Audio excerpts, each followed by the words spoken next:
ये 10 मई का ट्वीट है। मैं मंत्री जी की मांग का समर्थन करते हुए फिर से पढ़ रहा हूं। देखिए नियमों में ओवर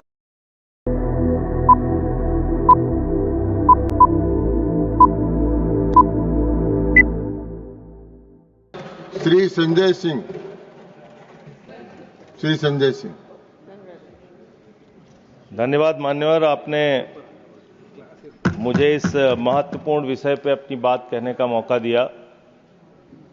सबसे पहले मैं पहलगाम में जो निर्दोष निहत्थे लोग मारे गए, शहीद हुए, मैं उनको कहूंगा, उनको सर झुका के नमन करता हूं, श्रद्धांजलि देता हूं। ऑपरेशन सिंदूर के दौरान कश्मीर के 16 नागरिक मारे गए, जिसमें एडीसी राजकुमार थापा और 2 जुड़वा बच्चे भी मारे गए। उनको भी सर झुका के नमन करता हूं और श्रद्धांजलि देता हूं। मैं नमन करता हूं और श्रद्धांजलि देता हूं इंडियन एयरफोर्स के मेडिकल असिस्टेंट सुरेंद्र कुमार जी को, बीएसएफ के सब इंस्पेक्टर मोहम्मद इम्तियाज जी को, बीएसएफ के कांस्टेबल दीपक जी को, आर्मी के लांस नायक दिनेश कुमार जी को, सुनील कुमार जी को, मुरली नायक जी को, अली शेख जी को और पवन कुमार जी को, जिन्होंने अपनी शहादत देकर ऑपरेशन सिंदूर में अपनी वीरता और शौर्य का परिचय दिया और पाकिस्तान को मुंहतोड़ जवाब देने के लिए अपना सर्वोच्च बलिदान दिया। मान्यवर, कल से लेकर आज तक दोनों सदनों में सरकार की ओर से बहुत सारी बातें कही गई, अपना मुंह से खुद ही बखान किया गया। हमने ऐसा कर दिया, हमने वैसा कर दिया। हम भारत की सेना का, भारत के बहादुर सैनिकों का, बहादुर जवानों का बार बार नमन करेंगे, उनकी शौर्य और वीरता को बार बार प्रणाम करेंगे, लेकिन आपके नाकारेपन पर 1000 बार सवाल पूछेंगे मान्यवर, क्योंकि सवाल आपसे बनते हैं। पहलगाम में जो निर्दोष लोग बैसरन घाटी में गए थे, उनको आकर 5 खूंखार आतंकवादियों ने कैसे मार दिया? भारत की सीमा के अंदर 200 किलोमीटर वो आतंकवादी कैसे घुस गए? कहां से आपकी इंटेलिजेंस फेलियर हुई, उसके लिए कौन जवाबदेह है?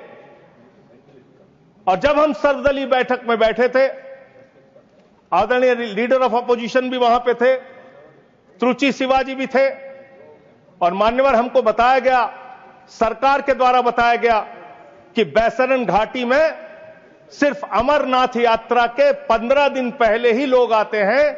ये तो पता नहीं किस गलती से होटल वालों के साथ मिलकर बैसरन घाटी को खोल दिया गया। अब इतने सारे अलग अलग दलों के नेताओं को सरकार के जिम्मेदार मंत्री, गृह मंत्री की मौजूदगी में, रक्षा मंत्री की मौजूदगी में गलत जानकारी दे रहे हैं। बाद में जब हमने पता किया तो पता चला कि हमेशा वो बैसरन घाटी खुली रहती है, लेकिन वहां सुरक्षा के कोई इंतजाम नहीं थे मान्यवर। वो लोग चीखते रहे, चिल्लाते रहे, रोते रहे, बिलखते रहे, अपनी जान गंवाते रहे, सहायता मांगते रहे, लेकिन उनकी सहायता करने वाला कोई नहीं था। मैं गया था शुभम द्विवेदी जी के घर कानपुर में मान्यवर,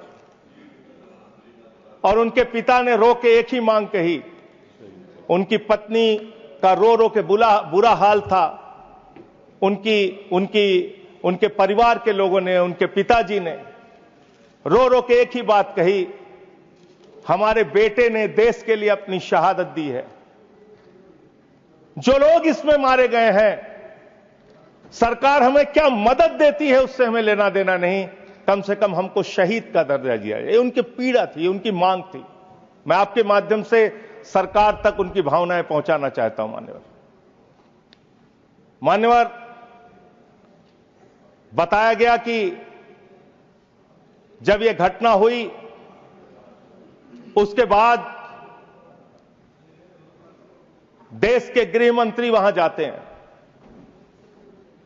देश के गृह मंत्री ने जाके वहां प्रेस कॉन्फ्रेंस किया, अपनी बात कही। उसके बाद प्रधानमंत्री को इसकी सूचना मिलती है।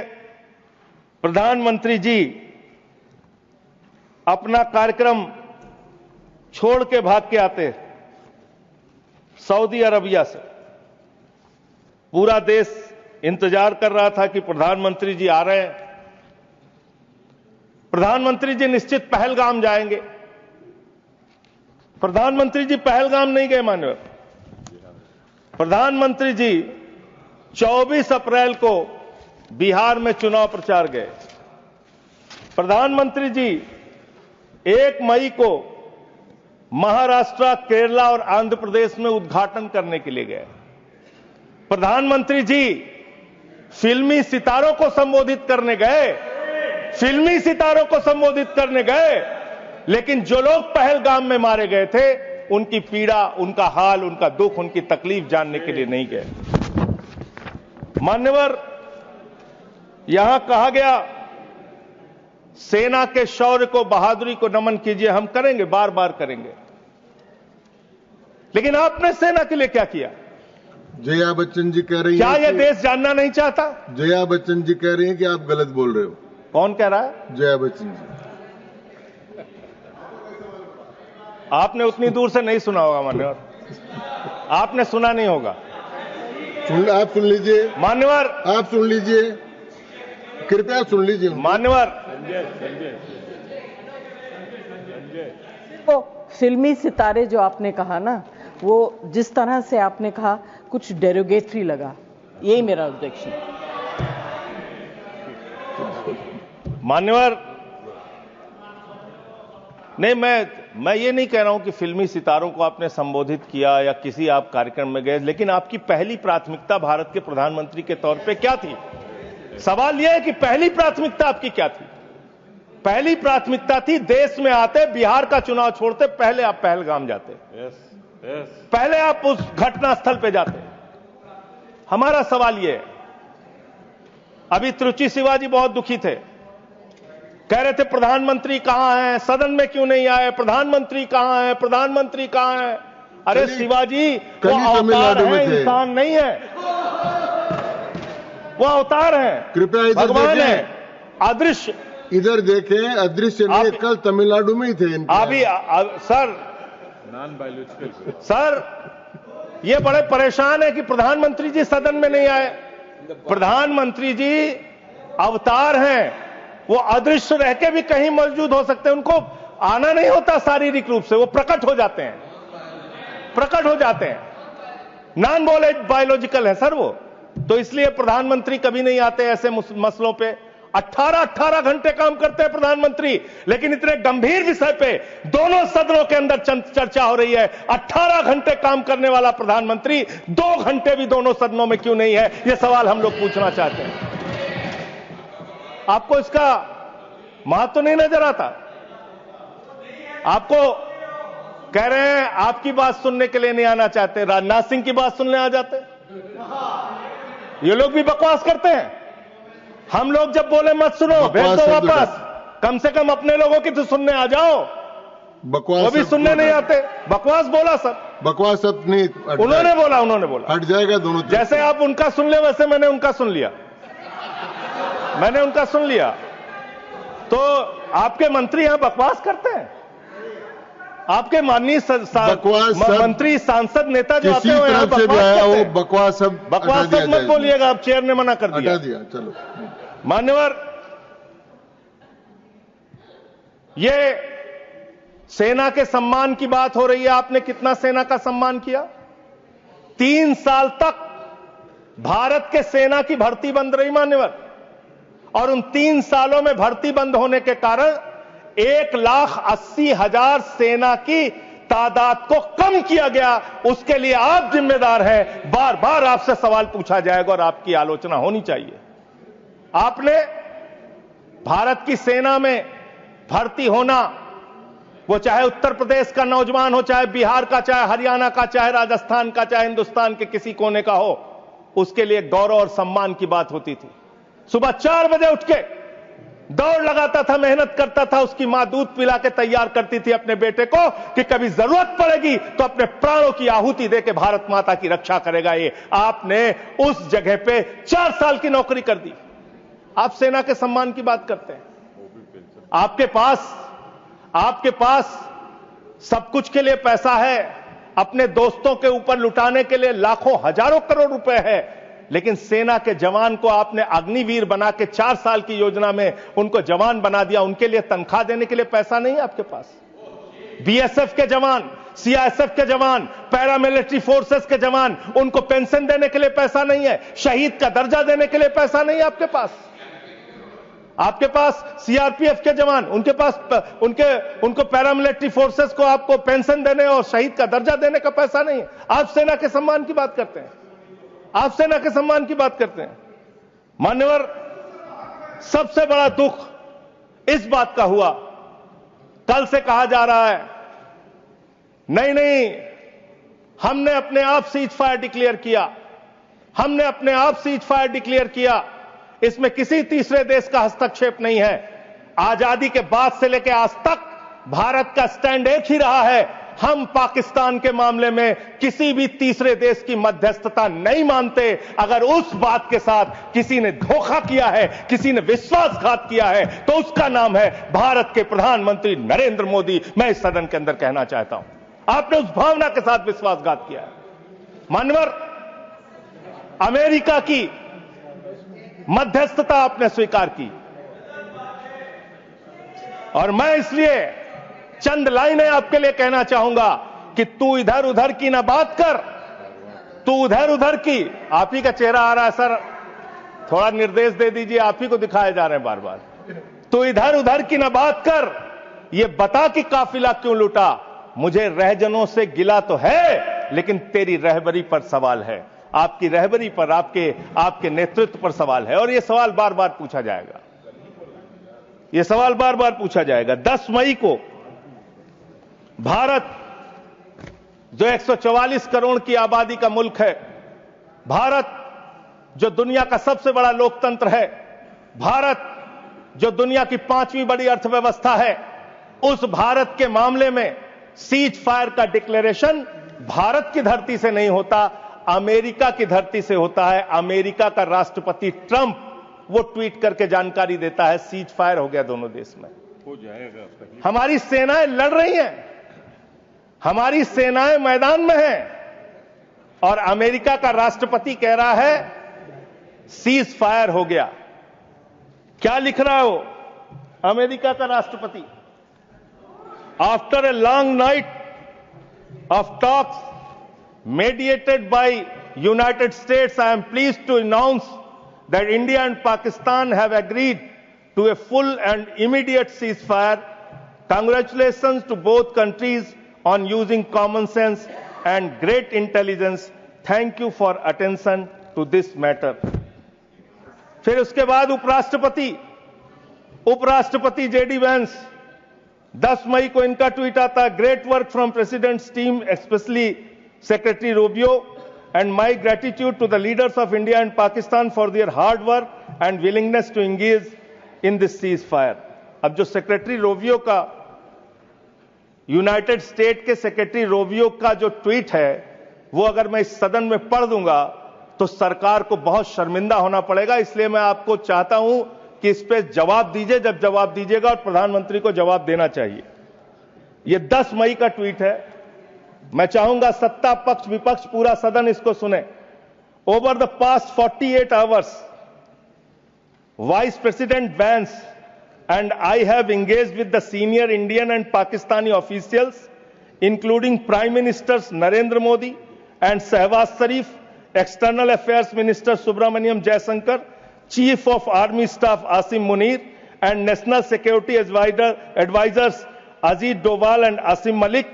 I am pleased to announce the governments of India and Pakistan have agreed to an immediate ceasefire and to start talks on a broad set of issues at a neutral site. we commend Prime Ministers Modi and Sharif on their wisdom, prudence and statesmanship in choosing the path of peace. कृपया इनको प्रमाणित करके, ये प्रमाणित कर दूंगा sir, प्रमाणित करें, इसको प्रमाणित करके दें सर। मुझे बोलने, मैं बोलने दे रहा हूं आपको। अरे सर ऐसे आप बीच बीच में बोलेंगे तो मैं नहीं बोलता बीच में जी। आप प्रमाणित करके दें, उसके बाद इसको रिकॉर्ड में लें। हाँ सर, इसको हटा क्यों रहे हैं आप? नहीं हटा रहा हूं, मैं ये कह रहा हूं कि आप मैं ये कह रहा हूं कि ये तो प्रोसीडिंग में जाएगा। मैं इसको दे रहा हूं सर, आपको दे दूंगा। हाँ दीजिए, दे दूंगा सर।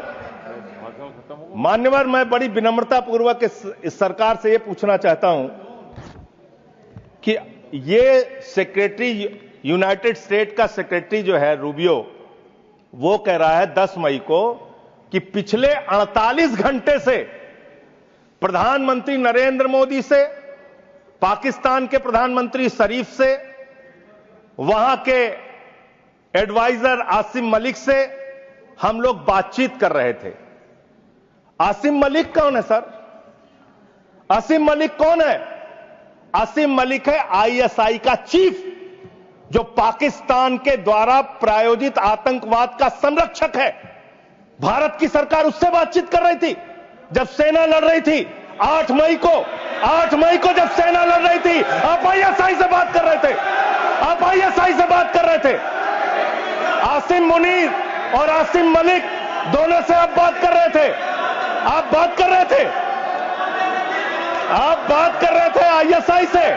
हमारी सेना लड़ रही थी, आप आईएसआई से बात कर रहे थे। एक मिनट, आप शरीफ से बात कर रहे थे। क्या आप पॉइंट ऑफ पाकिस्तान ऑर्डर से है? बात कर रहे थे। एक पॉइंट ऑफ ऑर्डर, माननीय सभापति महोदय, निवेदन है। रूल सर, रूल आपके माध्यम से माननीय संजय सिंह जी को निवेदन करता हूं। एक बार वो ट्वीट को जिसको ऑथेंटिकेट करने की बात कर रहे थे, मैंने उनको वो वापस पढ़ें और पढ़ करके हिंदी में, या तो मैं तो गांव का आदमी हूं, अंग्रेजी समझता नहीं, समझा दें कि इसमें कहां इंटरप्रिटेशन है कि भारत सरकार बात कर रही थी उससे। फिर से पढ़ देता हूं। अपनी कन्वीनियंस में इंटरप्रेट क्यों कर रहे हैं साहब? फिर से पढ़ देता हूं सर। मैं मंत्री जी की मांग का समर्थन करता हूं। भाई मैं मंत्री जी की मांग का समर्थन करता हूं। मैं फिर से पढ़ रहा हूं। ये 10 मई का ट्वीट है। मैं मंत्री जी की मांग का समर्थन करते हुए फिर से पढ़ रहा हूं। देखिए, नियमों में over the past 48 Sanjay Singh ji सुनिए, नियमों में बहुत स्पष्ट प्रावधान है कि हम किसी भी विदेशी राष्ट्रपति का, विदेश मंत्री का, किसी मंत्री का हम उल्लेख नहीं करेंगे। क्यों? लेकिन यहाँ किसका उल्लेख नहीं हुआ सर? मैंने आपको एक मिनट से, आप चेयरमैन की रूलिंग है, सब सारी चीजों पे हम बोल सकते हैं मेरी सर। बात तो सुनिए, और हम क्रिटिसाइज तो कर नहीं मेरी रहे। बात सुन लीजिए please.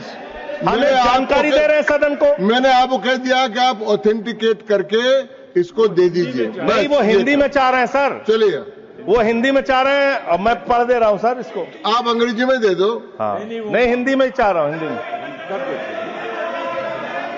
Over the past 48 hours, पिछले 48 घंटे में उपराष्ट्रपति Vance and I have engaged with senior Indian and Pakistani officials. तो इसमें प्रधानमंत्री मैं और सुन तो, अरे सुनिए तो भाई, नाम सुनिए सर, नाम सुनिए।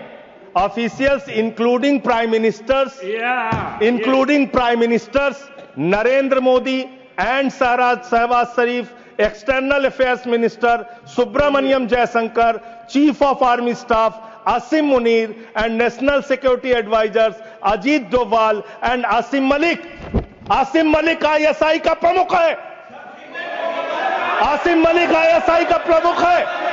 आपकी सरकार आसिम मलिक से कैसे बात कर रही थी? जो आतंकवाद को जन्म देते हैं, आप उनसे बात करते हैं। और वाइस प्रेसिडेंट बेंच ने की है, और फिर तो मोदी जी ने बात की, डिस्टर्ब करेंगे, ठीक बात ने बात की। ये सर, ये ठीक बात नहीं है। जबरदस्ती डिस्टर्ब करेंगे, ठीक नहीं है सर। मैंने अपनी व्यवस्था दे दी। सर ये झूठा शब्द बोल रहे हैं। इनको झूठा शब्द तो नहीं आएगा। इनको आप आगे बढ़िए, आगे बढ़िए सर। इसके बारे में मैंने व्यवस्था दे चुका। सर मान्यवर, 10 मई जनाब को मदन जी कृपया बैठ जाए। 10 मई को यह सीज फायर की डिक्लेरेशन होती है। 5 जून को कृपया बैठ सुन जाए। लीजिए यार सर मैंने जजमेंट इस पर दे दिया व्यवस्था, कृपया बैठ जाए। 5 जून को पाकिस्तान को संयुक्त राष्ट्र संघ की एंटी टेररिस्ट कमेटी जो है उसका वाइस प्रेसिडेंट बनाया जाता है। हम जानते हैं इसमें अमेरिका की ही चलती है, अमेरिका के कहने पे बनाया। पाकिस्तान एंटी टेररिस्ट कमेटी का वाइस प्रेसिडेंट बन रहा है। वो पाकिस्तान जिसने 10 साल तक ओसामा बिन लादेन को अपने घर में छिपा के रखा, वो पाकिस्तान जहां मसूद अजहर है, वो पाकिस्तान जहां हाफिज सईद है, वो पाकिस्तान जिसने ताज पे हमला किया मुंबई में, वो पाकिस्तान जिसने संसद पे हमला किया, वो पाकिस्तान जिसने अक्षरधाम किया, वो पाकिस्तान जिसने उड़ी किया, वो पाकिस्तान जिसने पुलवामा किया, वो पाकिस्तान जिसने लाल किले पे हमला किया, वो पाकिस्तान जो हिंदुस्तान में आतंकवाद फैलाता है, पहलगाम की घटना को अंजाम देता है। आप कह रहे हैं वो पाकिस्तान आपसे गिड़गिड़ाया, आप मान गए। अरे मान्यवर, वो हमारी बहनें भी तो गिड़गिड़ा रही थी, वो आतंकवादी तो नहीं माने, आप कैसे मान गए?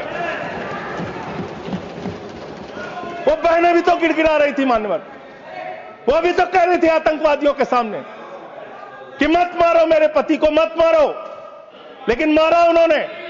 आप कह रहे पाकिस्तान का डीजीएमओ बात कर गया, पाकिस्तान के डीजीएमओ ने कह दिया कि अब हम आगे कोई घटना नहीं करेंगे। आप मान गए उनकी बात?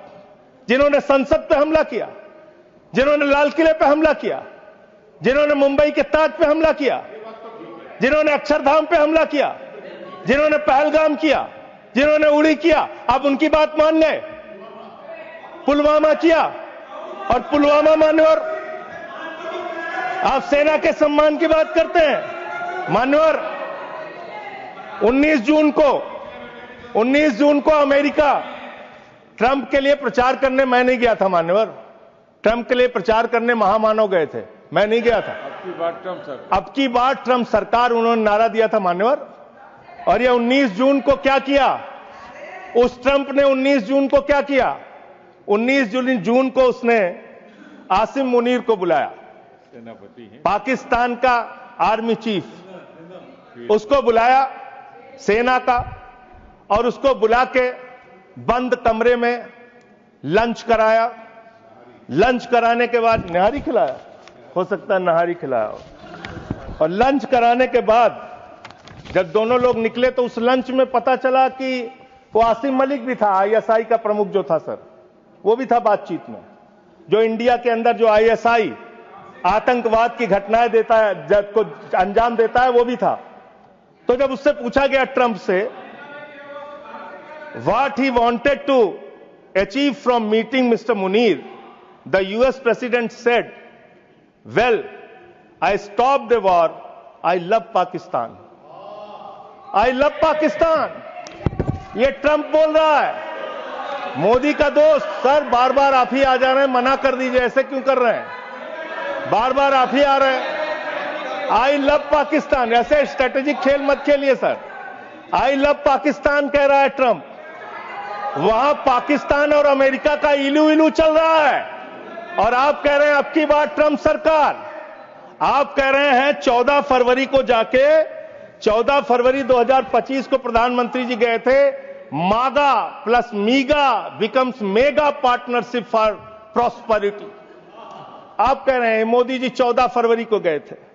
14 फरवरी 2025 को जब आप गए थे तो 7 फरवरी को वही अमेरिका हमारे भारतीयों को बेड़ी में बांध के अमृतसर में उतारा था सर। आप यहां उतरे और आपने आपत्ति नहीं की। आप कह रहे हैं मेगा मीगा मागा, वहां कर रहे हैं मेगा मीगा मागा, मेगा मीगा मागा, और वो अमेरिका आपके साथ ऐसे विश्वासघात कर रहा है। अभी उसके बाद ये तो आई लव पाकिस्तान बोला, फिर उसके बाद डिप्टी पीएम पाकिस्तान का उप प्रधानमंत्री गया 25 जुलाई को, उसने यूएस सेक्रेटरी से मुलाकात की, रूबियो से, मार्को रूबियो से, और उसके बाद ये लास्ट की लाइन खाली पढ़ रहा हूं। I also thanked him for Pakistan partnership in countering terrorism and preserving regional stability. ये धन्यवाद कर रहा है, धन्यवाद कर रहा है। अमेरिका का मार्को रूबियो सेक्रेटरी कह रहा है कि पाकिस्तान को हम धन्यवाद देते हैं आतंकवाद से लड़ने के लिए। तो मुझे एक लाइन याद आ रही है, खुलूस मतलब होता है मोहब्बत। प्रधानमंत्री जी के लिए और अमेरिका के राष्ट्रपति के लिए एक लाइन में पढ़ना चाहूंगा। प्रधानमंत्री तो फिदा है उनके ऊपर, ट्रंप के ऊपर। तो प्रधानमंत्री की ओर से ट्रंप के लिए लाइन है कि तेरे खुलूस ने रखा मुझे अंधेरे में, तेरे खुलूस ने रखा मुझे अंधेरे में, तेरा फरेब मुझे रोशनी में ले आया, तेरा फरेब मुझे रोशनी में ले आया। ये फरेब पे फरेब, फरेब पे फरेब, धोखे पे धोखा, ये लगातार हो रहा है। मान्यवर, अब मैं एक बहुत ही महत्वपूर्ण बात आपके सामने रखना चाहूंगा। हमारी सरकार ने कहा हम अपने वीर जवानों के लिए ताली बजाएं, हमने ताली बजाया। हम उनका नमन करें, हमने नमन किया। आपने क्या किया? भारत के सेना की बहादुर बेटी कर्नल सोफिया कुरैशी के लिए आपका बीजेपी सरकार का मध्य प्रदेश का मंत्री कहता है वो आतंकवादियों की बहन है। और यही नहीं मान्यवर, बात यहां तक नहीं रुकती। कर्नल सोफिया कुरैशी को कहा आतंकवादी की बहन है। भारत के विदेश सचिव विक्रम मिस्री जी, उनकी बेटी के लिए सोशल मीडिया पे इतनी ज्यादा आपत्तिजनक बातें लिखी गई, सरकार ने कोई कार्रवाई नहीं की और विदेश सचिव को अपना ट्विटर का अकाउंट लॉक करना पड़ा। अब अपने लोगों को सुरक्षा नहीं दे पाते, अब अपने लोगों को सुरक्षा नहीं दे पाते। और इतना ही नहीं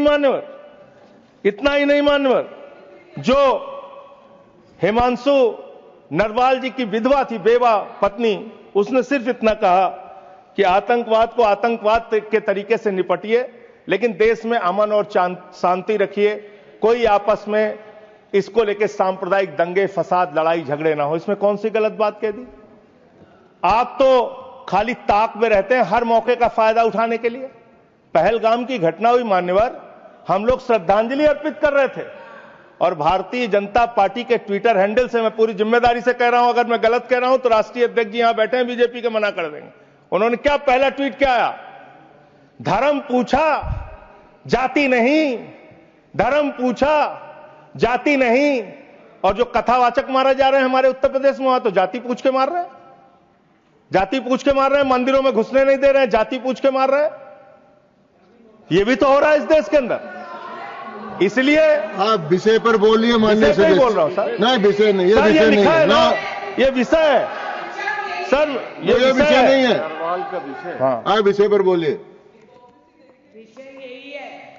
सर, विषय यही है। नरवाल और आप एक बात मैं कह सकता हूं सर, विदेश सचिव का नाम नहीं लिखे, मंत्रालय का नाम लिखे। ये काहे के लिए?